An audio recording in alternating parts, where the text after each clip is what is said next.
नमस्कार दोस्तों। इस लाइव सेशन में आपका बहुत बहुत स्वागत। और बिहार चुनाव और देश के अन्य राज्यों में हुए उपचुनावों की गहमा-गहमी के बाद अब ये स्पष्ट हो गया है कि दिल्ली सहित पूरे देश में पीएम मोदी का जलवा कायम है। और इसी बात का जिक्र मैं पिछले 1 डेढ़ महीने से कर रहा था कि कोविड के एरा में जिस तरह से केंद्र सरकार ने राज्य सरकारों के साथ मिलकर काम किया है, उसके बाद की स्थिति में जो भी चुनाव होगा वो देश के लिए, वर्तमान सरकार के लिए रेफरेंडम की तरह होगा। और उसका रिजल्ट क्या होगा इसके बारे में भी मैं जिक्र किया था, जिस पर मैंने कल भी आपसे बात की थी और आज भी। और आज जब मैं आपसे बात कर रहा हूं तो उस समय बीजेपी के केंद्रीय दफ्तर में एक बहुत बड़ा जश्न मनाया जा रहा है। लेकिन मैंने दूसरी बात भी कही थी, उस पर भी आप लोग गौर करिए कि स्थिति चाहे जो हो, लेकिन नीतीश कुमार को किसी भी कीमत पर बीजेपी का सेंट्रल कमान या बीजेपी की बिहार इकाई नजरअंदाज नहीं कर सकती। और इसके पीछे कारण और सिर्फ यह है कि महाराष्ट्र का जो अनुभव है, बीजेपी ने उससे बेहतर सबक लिया और उस सबक को याद रखते हुए किसी भी कीमत पर, हालांकि पिछले 8 से 10 घंटों में लोग कोशिश कर रहे हैं कि बीजेपी का एक बड़ा प्रोजेक्शन करके बीजेपी के महत्वाकांक्षा को कुछ नेताओं के मुंह के माध्यम से उभारा जाए। ये एक कवायद है, लेकिन एक बहुत ही सोची समझी रणनीति के तहत एक बेहतर तालमेल की बात बीजेपी के सभी नेताओं की तरफ से। और अब से कुछ ही देर बाद प्रधानमंत्री निश्चित तौर पर ये घोषणा कर देंगे कि बिहार के अगले मुख्यमंत्री नीतीश कुमार होने जा रहे हैं, तो उस पर पूर्ण विराम लग जाएगा। और मैंने बराबर ये बात कही थी, अगर आप उस बात को याद रखें, कि नीतीश कुमार ही अगले मुख्यमंत्री होंगे। और उसके पीछे जो कारण बताया था, उस कारण के बारे में मैं आज आपके सामने वही कह रहा हूं कि मुंबई महाराष्ट्र के घटनाक्रम को ध्यान में रखते हुए जिस तरह से दो राष्ट्रवादी पार्टियां इतनी दूरी बना करके आज खड़ी हुई हैं और महाराष्ट्र में एक के बाद एक अनर्गल काम किए जा रहे हैं, वो भी, उसके पीछे भी उद्धव ठाकरे का एक पुत्र मोह हो सकता है। लेकिन आप यकीन मानिए, शरद पवार और कांग्रेस की पूरी कोशिश ऐसी है कि उद्धव ठाकरे और शिवसेना की स्थिति इस कदर बना दी जाए कि भविष्य में कोई भी तालमेल या समझौता या किसी भी तरह का जो जो कुछ भी दूरियां बनी है उसमें नजदीकियां आ ही ना पाए। इसलिए अर्णव की गिरफ्तारी तक जो कुछ भी हुआ उसमें शरद पवार और कांग्रेस का एक बड़ा खेल है। निश्चित रूप से उस खेल का एक बड़ा माध्यम उद्धव ठाकरे एक मुख्यमंत्री के तौर पर बन रहे हैं, ये बात दूसरी है। उसके पीछे उनकी समस्या, उसके कारण और उनकी मुश्किलों को समझा जा सकता है। हो सकता है पुत्र मोह या महाराष्ट्र सरकार की वो अंदरूनी समस्या जिसके गिरफ्त में उद्धव ठाकरे आ चुके हैं, जिससे वो बाहर नहीं निकल सकते। इसलिए एनसीपी और कांग्रेस के खेल का एक बड़ा पार्ट बनते हुए एक राष्ट्रवादी पार्टी का इस तरह से जिसको कहते हैं कि पराभव की स्थिति में ले जाने की कोशिश, इसके पीछे भी एक बड़ा खेल है जिसे समझना होगा। बहरहाल महाराष्ट्र की चर्चा हम बाद में करेंगे, लेकिन इस बीच एक बड़ी खबर कि पिछले 1 से 1.5 घंटे में जिस तरह से अर्णव गोस्वामी जो एडिटर इन चीफ हैं रिपब्लिक टीवी के चैनल के,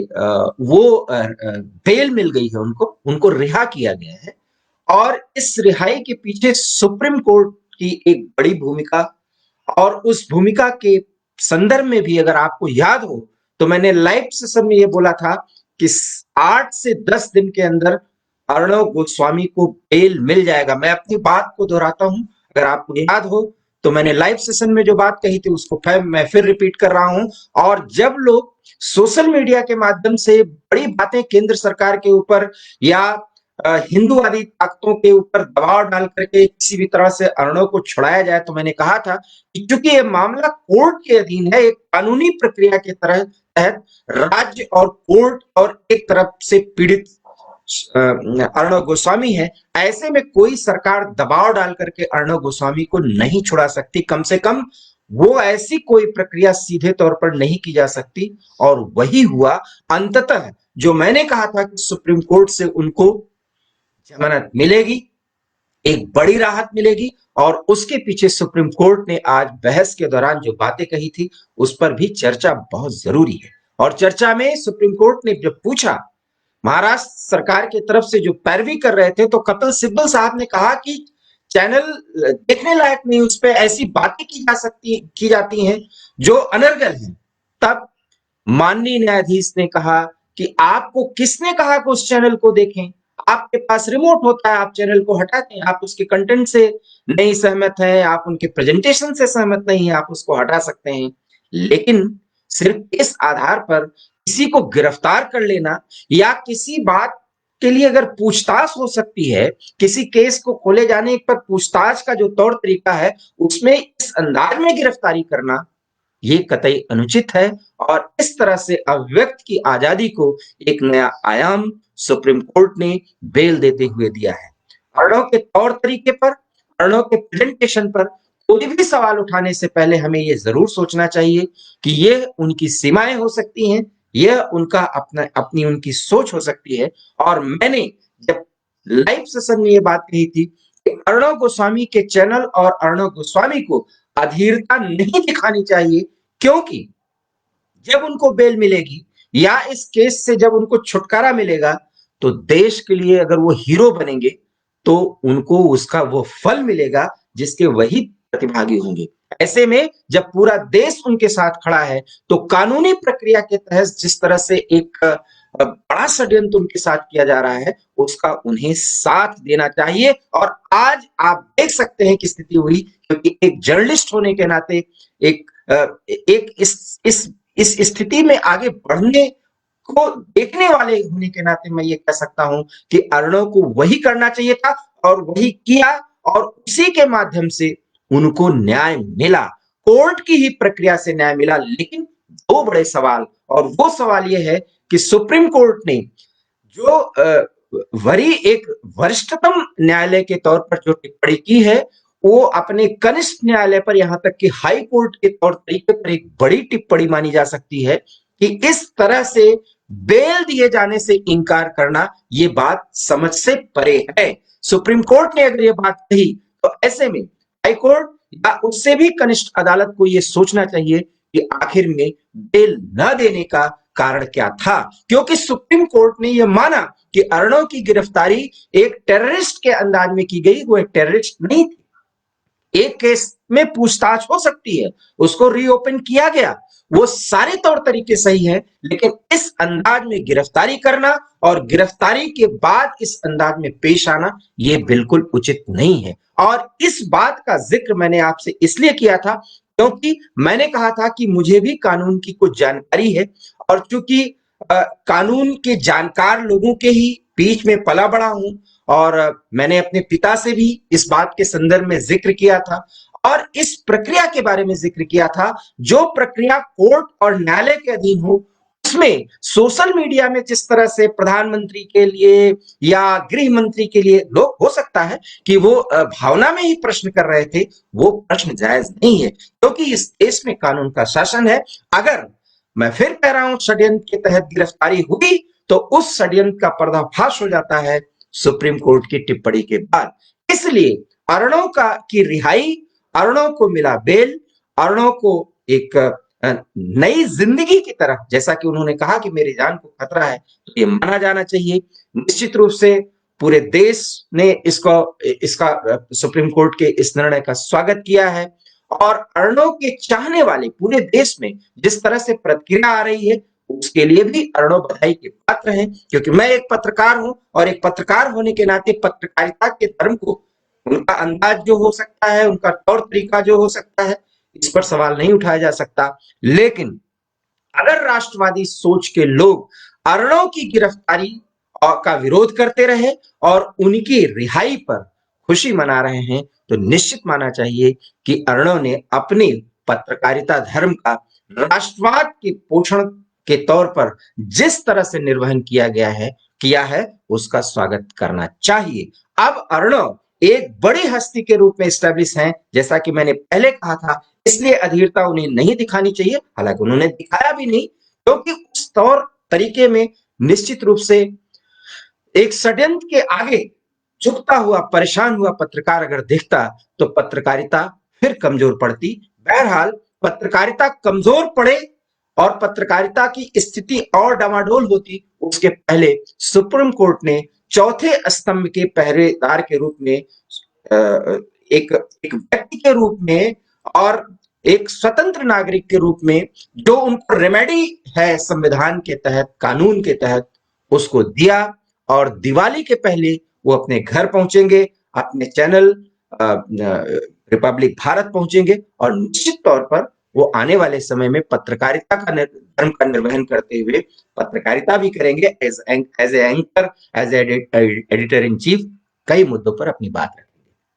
लेकिन इतना तय है कि महाराष्ट्र सरकार उद्धव ठाकरे की बेहद तरीके से किरकिरी हो रही है। और उद्धव ठाकरे की स्थिति जब तक वो सरकार में है, एक हिंदूवादी, एक राष्ट्रवादी पार्टी होने के नाते जो बाला साहब ठाकरे की एक विरासत है उस पर पलीता लग रहा है। और कांग्रेस और एनसीपी की रणनीति है, ये मैं बार बार इस बात को कहता हूं जब इस बात का एनालिसिस करता हूं कि किसी भी कीमत पर उद्धव ठाकरे की सरकार को कांग्रेस और एनसीपी तब तक नहीं गिरने देगी, चाहे उनको जितना झुकना पड़े, जब तक ये स्थिति बना न दी जाए कि बीजेपी और शिवसेना किसी भी तरह से कोई भी गठजोड़ करने की स्थिति में रहें। क्योंकि महाराष्ट्र की पॉलिटिक्स में एक बड़ी ताकत के रूप में ये दोनों पार्टियां थीं, और अगर सब कुछ गलत न होता तो आज भी सरकार इन्हीं दोनों पार्टियों से मिलकर के बनी होती। और उसी का खामियाजा जो भी बीजेपी ने भुगता, आज बिहार में वो ऐसा कुछ नहीं होने जा रहा है और नीतीश कुमार अगले मुख्यमंत्री बनेंगे। इसी जर्नलिस्टिक विश्लेषण के साथ मैंने कहा था, चाहे जो पार्टी, और देखिए मेरे मुंह से वो बातें निकली थी, वो बात सही हो रही है कि बीजेपी बड़ी पार्टी होने के बावजूद भी किसी भी कीमत पर मुख्यमंत्री नीतीश कुमार को ही प्रोजेक्ट करेगी और बनाएगी, और यही बीजेपी के हित में होगा। क्योंकि ये चुनाव प्रधानमंत्री की ताकत के संदर्भ में था और उनके ताकत का इसका एक विश्लेषण हुआ, उनके ताकत की परख हुई। और उस पर फिर मैं एक बार कहना चाहूंगा, मोदी हैं तो मुमकिन है का नारा एक बार पूरे देश में चरितार्थ होता हुआ दिख रहा है। जहां जहां उपचुनाव हुए उस तरीके से कल रात से लेकर के आज तक जो कुछ भी बातें या विश्लेषण की जा रही है उसी संदर्भ में, जिसकी चर्चा मैंने इस बिहार चुनाव के पहले ही कर दी थी और कहा था। बहरहाल इसी मोदी है तो मुमकिन है और जय श्री राम हिंदुत्ववादी फोर्सेस और राष्ट्रवाद की एक लहर के बीच एक चलते चलते खबर का जिक्र मैं जरूर करना चाहूंगा। पिछले 12 से 14 घंटे के बीच में सारे टीवी चैनल पर एक बहुत अच्छे तरीके से एक विज्ञापन चल रहा है, जिसमें दिल्ली के मुख्यमंत्री अरविंद केजरीवाल आप सामने आते हैं स्क्रीन पर और बोलते हैं कि दिवाली के दिन भगवान राम का पूजन करने के लिए वो दिल्ली के एक मंदिर में जाएंगे और उस मंदिर में भगवान राम के वन गमन के बाद, वापसी के बाद उस खुशी में आयोजित पूजा का लाइव प्रसारण किया जाएगा। और उस लाइव प्रसारण को पूरे 2 करोड़ दिल्ली वासियों से देखने का आग्रह और अनुरोध मुख्यमंत्री एक विज्ञापन के जरिए करने की कोशिश कर रहे हैं। तो समझिए कि इस समय जिस श्री राम का नाम लेने पर जो फोर्सेस हैं, जो तथाकथित बुद्धिजीवी हैं, पहले घबराया करते थे, आज राम का नाम लेना एक जरूरत बन गई है। फिर मैं कहूंगा मोदी हैं तो मुमकिन है दिवाली के ठीक पहले जब योगी आदित्यनाथ अयोध्या में एक भव्य दिवाली मना रहे होंगे, उसी दिन उसी समय अरविंद केजरीवाल दिल्ली के एक बड़े मंदिर में जाकर के भगवान राम के का पूजन करेंगे और दिवाली का पूजन करेंगे। अर्थात हिंदुत्ववादी फोर्सेस या राष्ट्रवादी शक्तियां अब अपने आप को फिर से एक बार खुशी मनाने का मौका दे सकती हैं और अपनी पीठ थपथपा सकती हैं और ये कह सकती हैं कि उनकी सोच को अब प्रोग्रेसिव माना जाएगा, उनकी सोच को अब महत्व मिल रहा है और तथाकथित सेकुलर फोर्सेस के नाम पर जो लोग राजनीति कर रहे हैं, अब वो भी भगवान राम को कहीं से नजरअंदाज करने की स्थिति में नहीं है। बहरहाल इस सच्चाई को अरविंद केजरीवाल ने तो समझ लिया, लेकिन महामहिम राहुल गांधी और प्रियंका गांधी इस सच को कब तक समझेंगे ये देखना होगा। लेकिन जब तक वो समझेंगे तब तक शायद बहुत बड़ी देरी हो चुकी होगी, क्योंकि बीच बीच में जनेऊ धारण करने का हिंदूवाद का जो ढोंग राहुल गांधी या उनके पार्टी की तरफ से कुछ नेताओं की तरफ से किया जाता है, वो बहुत ही खोखला साबित होता है और उसका खामियाजा देश के विभिन्न भागों में होने वाले चुनाव में कांग्रेस को देखना पड़ रहा है। फेसबुक लाइव में फिलहाल इतना ही। अगर आपको हमारा ये विश्लेषण पसंद आया हो तो प्लीज इसे लाइक करिए, इसे शेयर करिए और हमारे YouTube channel heart of India पर जाकर इसको सब्सक्राइब करिए। बहुत बहुत धन्यवाद। नमस्कार।